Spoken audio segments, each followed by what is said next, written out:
Au Niger, pays sahélien à vocation essentiellement agro-pastorale, l'élevage est une activité pratiquée par plus de 87% de la population.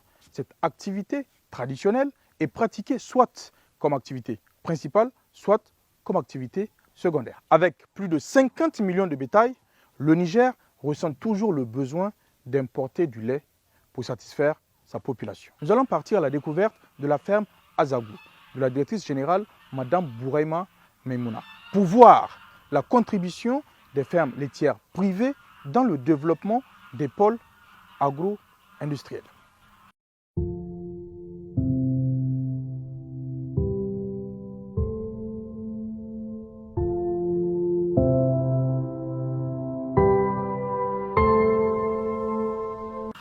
Azagou qui évolue depuis plus d'une dizaine d'années dans l'embouche bovine, ovine et caprine, et également nous faisons la production laitière et nous faisons également l'exportation des vaches laitières dans toute la sous-région ouest africaine. Je suis issue d'une famille de leveurs, notamment ma mère qui entreprenait dans l'élevage mais qui était analphabète. Donc je voyais en elle en tout cas un modèle qui pourrait réussir, mais elle ne maîtrisait pas tout. Et du coup je me suis dit, pourquoi ne pas l'aider à appuyer son activité à travers la modernisation de son activité. Donc l'idée m'est venue suite à ça. Et du coup j'ai eu le goût d'entreprendre moi-même et d'aider la filière laitière au Niger parce que j'étais étudiante, quand j'écoutais les informations et les statistiques, on dit que chaque année, le Niger importait des milliards et des milliards de lait en poudre par an. Donc ça m'a choqué, je me suis dit, pourquoi le Niger va importer des milliards de lait en poudre pendant que le Niger est un pays à vocation pastorale avec 50 millions de bétail.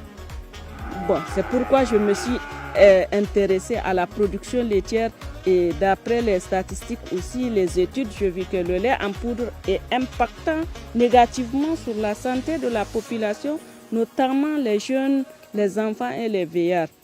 Donc l'avènement des maladies chroniques que nous voyons maintenant et tout ça dû à cette importation massive de ce lait en poudre, donc je me suis dit, bon, il faut arrêter tout ça. Il faut arrêter en créant, en tout cas en valorisant le lait local, en créant des fermes modernes un peu aux alentours de Niamey pour ravitailler ne serait-ce que la population de Niamey et le mettre à l'abri. En ce moment, on va voir sur le plan national qu'est-ce qu'il faut faire pour vraiment impacter sur la santé de cette population. Sur une trentaine de vaches de traite, on produit entre 150 et 300 litres de lait par jour en 2 traites, la matinée et puis la soirée. Donc c'est comme ça qu'on fait, mais jusque-là on essaie d'améliorer. On n'a pas, vous voyez, on n'a pas la production fourragère verte. En tout cas, ces races-là, les mêmes qui produisent les 300 litres de lait par jour, si on les accompagne avec une production fourragère journalière 24 heures sur 24, elles peuvent produire 600 litres. Ça, c'est à coup sûr. Donc, vraiment, il faut que l'État ait un œil regardant sur l'appui dans l'alimentation du bétail, dans l'appui de la production fourragère. Je vais me représenter avec une autre casquette qui est l'interprofession lait au Niger, dont je suis la vice-présidente. Nous, en tant que ferme moderne, ferme laitière, aux alentours de Niamey et même sur le plan national et international, nous sommes reconnus.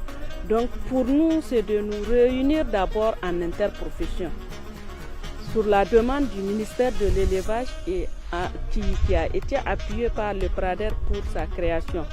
C'est suite à toutes ces demandes, à tous ces constats, parce que en tant que fermière, nous avons les mêmes problèmes, nous avons les mêmes contextes. Donc c'est à nous de se gérer en évoluant ensemble dans un groupe bien donné pour donner en tout cas un impact en tout cas positif sur la production laitière.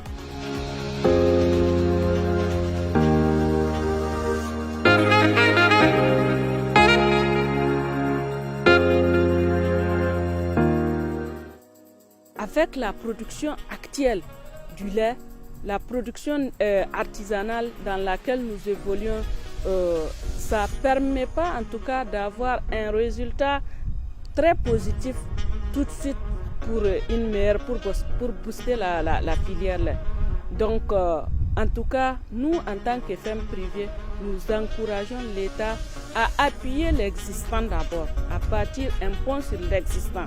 Nous, fermes modernes qui sont déjà sur le plan du marché, il faut qu'on nous appuie.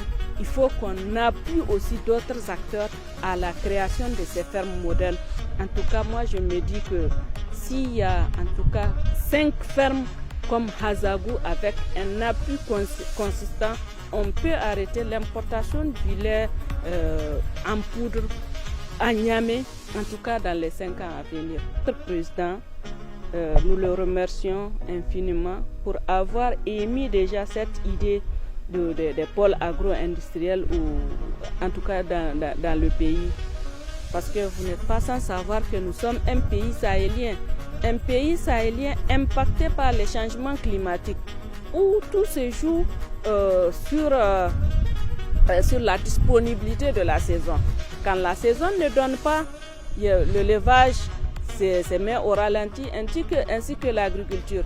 Donc pour pallier à tout ça, il faut qu'on crée en tout cas des parcelles de production fourragère avec des semences à haute teneur productive, en tout cas dans le lait, que bien expérimenté dans la sous-région comme le Sénégal, le Burkina, le Mali et même le Togo et le Bénin, qui sont des pays en tout cas favorables à l'élevage et à la production fourragère.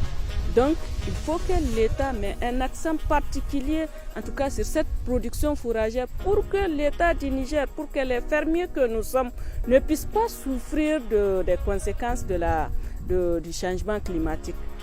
Ce n'est qu'à travers ça qu'on peut booster cette production laitière. Et aussi, on va, à travers les expériences que nous avons vécues dans les autres pays, comme le Sénégal, le Burkina, le Mali à côté, qui sont des pays sahéliens comme nous, qui ont réussi à importer des vaches à haute teneur productivité laitière, qui sont les races exotiques venant d'Europe et des États-Unis, qui sont la Holstein, pas mal de plusieurs races, qui produisent un minimum de 20 à 25 litres de lait par jour sur un terrain sahélien. Donc nous encourageons vraiment l'État à tous les voyages de type qu'on a eu à effectuer au Kenya, au Maroc et partout. Les États ont réussi à booster la productivité laitière à travers l'importation des génisses pleines qui produisent en tout cas le meilleur de lait.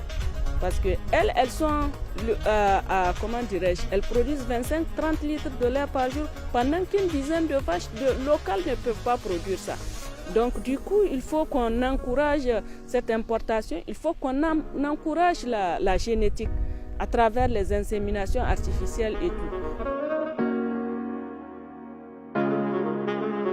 Par ces éléments de réponse, la directrice générale de la ferme Hazagou nous confie qu'on peut pallier à ces insuffisances de la filière lait par la génétique et par l'insémination. D'autre part, elle a installé un biodigesteur de 4 mètres cubes, dont elle utilise l'effluent pour le rationnement de ses animaux et volailles, en dehors du biocompost et du biopesticide qu'elle produit.